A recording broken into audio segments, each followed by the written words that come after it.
हो तुम, इसलिए पैदा किए तुम्हारे माँ बाप ने। तू है तुम्हारे माँ बाप पे, तुम सबके माँ बाप पे, जो भी तुम्हें पैदा किए है। आपने देखा होगा जिस तरीके से पुलिस ने ये कार्रवाई की थी, क्या ये तो तू है, उनकी फैमिली के ऊपर तू है, उनकी बीवी बच्चे सबको श्राप लगेगा। मेलोडी आज का टीवी चलता है, मेलोडी कितनी स्वीट है। Melody plus Modi, melody Beti Bachao Beti Padhao 2016 में था, अभी 2026 में प्रधानमंत्री है ना, वो क्या कर रहा था? बीजेपी हटाओ देश बचाओ। बेटी बचाओ बेटी पढ़ाओ कहते हैं और बेटियों को लाठी से मारते हैं, ये कहते हैं इंसाफ। मैं हूं विजय और आप देख रहे हैं टीवी 24 एक्सप्रेस। इस वक्त मौजूद हम जंतर मंतर पे, और जंतर मंतर पे आप देखेंगे हमारे पीछे ये स्टेज जो था जहां से इस प्रोटेस्ट को संचालन किया जा रहा था, प्रोटेस्ट को आगे बढ़ाया जा रहा था। अभिजीत दीपके इसी स्टेज पे बैठते थे, लेकिन आज हालांकि वो नज़र नहीं आ रहे हैं। बाकी कुछ लोग यहाँ पे बैठे हुए आप देखेंगे किस तरीके से, और संख्या अगर देखेंगे आप तो किस तरीके से, जो संख्या की बात करें आप देखिए संख्या में भारी भीड़ पूरी तरीके से इकट्ठा हुई है यहाँ पे, और लोग दूर दूर से चल के आए हुए हैं। और लोगों का जो नारा है वो यही है, जय भीम। और अब तो पहले तो लोग धर्मेंद्र प्रधान के इस्तीफे की बात करें, लेकिन अब नरेंद्र मोदी के इस्तीफे की भी बात करें। अब देखिए जो नारा लग रहा है उधर आपको सुनाई दे रहा होगा, उस नारे में भी यही बोला जा रहा है कि नरेंद्र मोदी इस्तीफा दो, मोदी जी इस्तीफा दो। और अब तक धर्मेंद्र प्रधान जी के इस्तीफे की बात चल रही थी। आप इधर देखेंगे एक बार स्टेज को किस तरीके जो पर्दे बांधे गए थे, जो पल्ली बांधी गई थी, वो सब फाड़ दिया गया है, टूट गई है पूरी तरीके से, और सारी चीज़ों को मतलब इधर उधर कर। लेकिन इसके बाद भी जो प्रोटेस्ट है वो बंद नहीं हुआ, प्रोटेस्ट लगातार चल रहा है। और कुछ लोग यहाँ पे हैं, उन लोगों से बातचीत भी करने का प्रयास करेंगे। आइए थोड़ा सा यहाँ आप देखेंगे। कहाँ से आए आप? मैं बिहार से हूँ सर।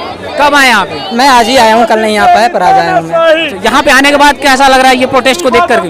ओबियसली मैं जिस कॉज के लिए आया हूँ, सिंपल सी बात की कोई अकाउंटेबिलिटी ले, मैं इसलिए आया हूँ। मेरी अपनी जो भी इंडिविजुअल मांगे हैं, जो कि सबसे अलाइन भी कर रही हैं, कि अगर आप अपने अच्छे काम के लिए हमसे वोट मांगने आ रहे हो, अगर कुछ गलत हो रहा है तो उसकी अकाउंटेबिलिटी कौन लेगा? और अगर आप अकाउंटेबिलिटी नहीं ले रहे फिर आपके रहने का क्या मतलब? मेरी सिंपल सी इतनी मांग है कि आप अकाउंटेबिलिटी लो, उसके बाद जो भी होता है रिजाइन है, आप रिजाइन करें, सिंपल सी बात है। अगर आपसे नहीं संभल रहा तो आप रह के करेंगे भी क्या वैसे, बस इतनी सी बात है। क्या लग रहा है इस्तीफा देंगे धर्मेंद्र प्रधान? लेट्स सी, उसीलिए आए हैं हम लोग। तो कहाँ से आए आप? मैं छत्तीसगढ़ से हूँ। अच्छा, क्या यहाँ पे जिस तरीके से प्रोटेस्ट चल रहा है, कल जिस तरीके से यहाँ पे लाठियाँ चार्ज की गई हैं, गैस छोड़ी गई, क्या कहेंगे? अरे यार ये लोग पुलिस वाले थोड़ी ना है। मोदी ने गुंडों को भेजा था कल। गुंडे इसलिए कह रहा हूँ, किसी का ड्रेस नहीं था, किसी का नेम प्लेट नहीं था, और ये लोग ऐसे गुंडागर्दी कर रहे थे, गलियों में दौड़ा दौड़ा के मारे हैं। देखें आप, गली में जिस गली में जाते थे ना, उस गली में दौड़ा दौड़ा के मारे हैं। गलियों में जहाँ पे पब्लिक रहती है वहाँ ये लोग आंसू गैस से गोले दागे हैं। तो ये सोच सकते हैं कितनी तानाशाही, कितनी गुंडागर्दी कर रहे थे। ऐसी गुंडागर्दी करने वालों से ये देश के युवा डरने वाले नहीं है, ये जेनजी है। जब ये खड़े होंगे ना तो किसी मंत्री, किसी संतरी का कुछ नहीं होने वाला है। आप ये दिन दूर नहीं है जब युवा किसी मंत्री के घर में जाके उसको बाहर कॉलर खींच के निकाल के मारेंगे। तो ये व्यवस्था होने वाली है, जल्दी समझ जाए तो ज्यादा अच्छा है, नहीं तो युवा को आक्रोशित नहीं करे। युवा आक्रोशित हो जाएगा तो फिर संभालना मुश्किल हो जाएगा। कल आपने देखा है। अभी तो पहले लोग धर्मेंद्र प्रधान के इस्तीफे की बात कर रहे हैं, अब तो लोग नरेंद्र मोदी के इस्तीफे की भी बातें कर रहे हैं। अरे भैया 24 दिन हो गए आंदोलन को, कौन है जिम्मेदार इसका? नरेंद्र मोदी के इस्तीफा शुरू दिन से मांग रहे हैं, आज 24 दिन हो गए। 24 दिन किसने पाला, किसने संरक्षण दिया धर्मेंद्र प्रधान को? किसने दिया आप बताइए? मीडिया वाले हैं आप। मोदी जी ने दिया ना, मोदी जी ने उनको संरक्षण दिया है। तो अब इस्तीफा किसको देना चाहिए? मोदी जी को देना चाहिए और पूरी कैबिनेट को देना चाहिए। इनको शर्म आनी चाहिए। शर्म क्या, चुल्लू भर पानी में डूब के मर जाना चाहिए। जब संसद के बाहर युवा लाठी खा रहे थे, मोदी जी मुस्कुराकर दांत दिखा रहे थे। ये युवा बर्दाश्त नहीं करेगा। युवा ने आपको चुन के भेजा है, आप आइए, कल जाइए चुनाव लड़ने बनारस, कल जाइए, तब युवा बताएंगे आपको क्या होता है चुनाव। अभी आपने सिर्फ युवाओं को शांतिप्रिय तरीके से प्रदर्शन करते देखा है। आप देखिए, शांतिप्रिय अगर युवा नहीं होता, युवा तो क्या डरता है, यहाँ पे डर के मारे आता क्या? कल जिसने बर्बरता की है, युवा शांतिप्रिय तरीके से प्रदर्शन कर रहे थे। युवाओं के मन में डर नहीं है, क्योंकि हमें संविधान का संरक्षण है। हम कुछ गलत नहीं कर रहे तो किसी की बाप की औकात नहीं हमारा कुछ उखाड़ ले, चाहे वो मोदी क्यों ना हो।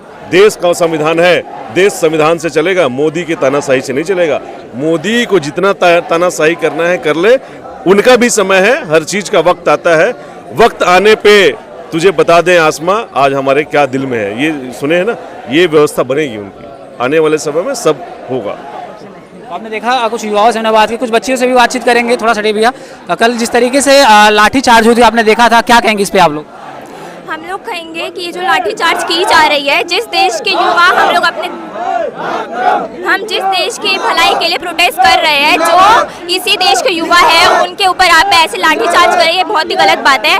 ये युवा नहीं बर्दाश्त करेगा और आपको अकाउंटेबिलिटी देनी होगी। ये सारी और जो मेल पुलिस ऑफिसर्स है वो फीमेल के ऊपर लाठीचार्ज कर रहे हैं, इतने गंदे तरीके से मार रहे हैं। एक की डेथ भी हो गई है, इतने लोगों ने सुसाइड कर लिया है, अब भी डेथ हो ही जा रही है। इसकी अकाउंटेबिलिटी देनी होगी उनको, धर्मेंद्र प्रधान को।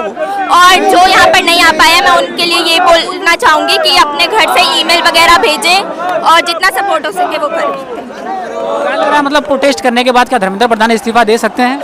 हाँ जी, दे सकते। युवा बहुत सारी युवा है, अगर हम लोग चाहे तो वो हम हार नहीं मानेंगे जब तक वो कुछ नहीं बोलेंगे।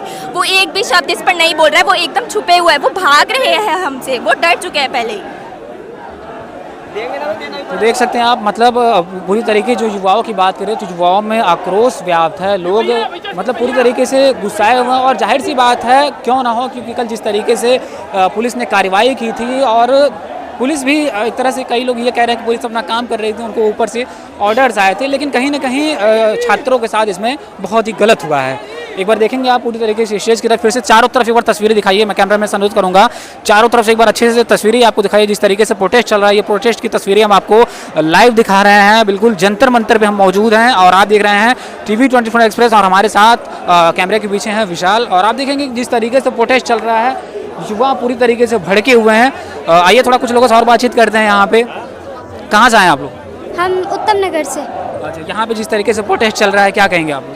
बहुत गंदे तरीके से कुछ यहाँ पे प्रोटेस्ट नहीं, हक की लड़ाई चल रही है और वो आपको समझना होगा। ये प्रोटेस्ट नहीं है। कल आप लोग आए थे कि नहीं?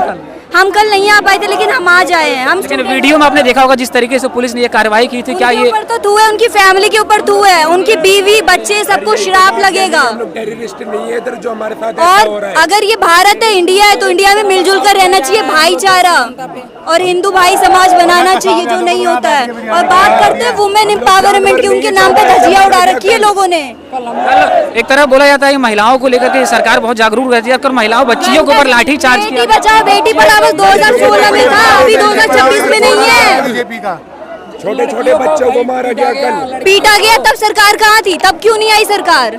क्या कर रही थी? घर में बैठी। अभी लोग कह रहे थे धर्मेंद्र प्रधान के इस्तीफे को लेकर के, अब तो लोग नरेंद्र मोदी के इस्तीफे की बात कर रहे हैं। वो भी देगा, वो क्या कर रहा था? वो तो प्रधानमंत्री है ना, वो क्या कर रहा था? बीजेपी हटाओ देश बचाओ। पहले तो इन्होंने खिलाड़ियों को पीटा है, आज यहाँ पे जो स्टूडेंट्स आए हुए हैं इनको पीटा है। कैसी सरकार है ये? कैसी सरकार है? सब ये आस्ता आस्ता ये इस जनता को खत्म कर देगी।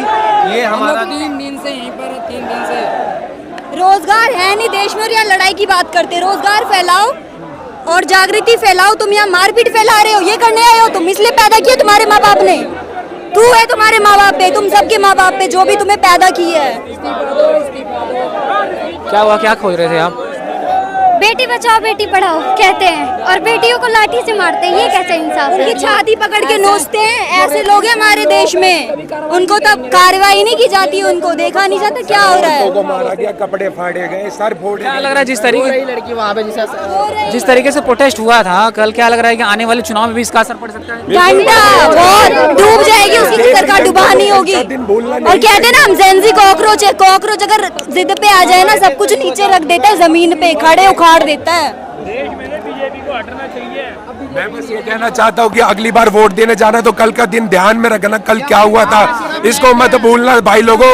और जिसको लग रहा है कि इधर एंटी नेशनल बातें हो रही थी, एक बार इधर खुद आए और देखे कि यहाँ पर किस चीज की बातें हो रही है। यहाँ पर हमारी डिमांड रखी जा रही है, ये हमारा भी देश है, हम टेररिस्ट नहीं है। बस डिमांड सप्लाई इकोनॉमिक्स में की बुक में रह गया है, ठीक है, और सेंसस में रह गया, बाकी में कुछ नहीं है, बाकी में कुछ भी नहीं है। कैसे पता चलेगा? सही बात है, अनपढ़ है ना। खुद ने पढ़ाई करी होती तो पता चलता ना कि स्टूडेंट कैसे होते हैं, क्या होती है लाइफ उनकी। उनको पढ़ाने के लिए क्या नहीं करते और तुम उन्हें मारते हो, पीटते हो, खरोचते हो। किसने तुम्हें हक दिया है? किसके बाप से अकेले आए थे तुम? अपने पेट से निकल के लाए थे? नहीं ना, तुम सरकार बने हो तो तुम्हें इज्जत करनी होगी देशों की। क्या लग रहा है ये जिस तरीके, आप क्या करते हो अभी? मैं तो भी 18 की हुई हूँ, मैं अभी एग्जाम दे के आ रही थी, तो मैं हम लोग एग्जाम इस तरीके से एग्जाम में पेपर लीक्स होते हैं, आप लोगों को क्या लगता है आगे चल के आप लोग भी एग्जाम वगैरह देंगे तो क्या? मैं तो एग्जाम ही देने नहीं जाऊंगी अगली बार से, अगर ये सरकार नहीं बदली तो फेल हो जाऊंगी भले ही। मैं एग्जाम देने ही नहीं जाऊंगा, सरकार मेरा को कोई एग्जाम है, फर्क नहीं पड़ता बट हम एग्जाम लोगों देने से। नहीं दूंगा। बिल्कुल। और हमारी मांग यही है कि उनको फर्क पड़ना चाहिए हम लोगों से। उनको कोई फर्क नहीं पड़ता कि हमें नौकरी मिल रही है कि नहीं मिल रही है, हम आगे बढ़ रहे हैं उनको कि नहीं बस बढ़ रहे हैं। बीजेपी को मेलोडी आजकल टीवी चलता है, मेलोडी कितनी स्वीट है आजकल, ये नहीं दिखा रहे तुम लोग, ये दिखाओ कैसे कर रहे हैं, वो दिखाओ, वो चलेगा। हाँ, शिक्षित बढ़ के मेलोनी आगे ना प्लस मोदी मेलोडी। मेलोडी कितनी चॉकलेट और इसे स्वीट ने उसे तीखा कहा जाता है, ऊपर से बस स्वीट से नहीं, अंदर से जो खाता है ना वो तीखापन ही फैलाते हैं। मैं तो कहूंगी मेलोडी भी कहानी छोड़ दो। बढ़ है ही और देश की जनता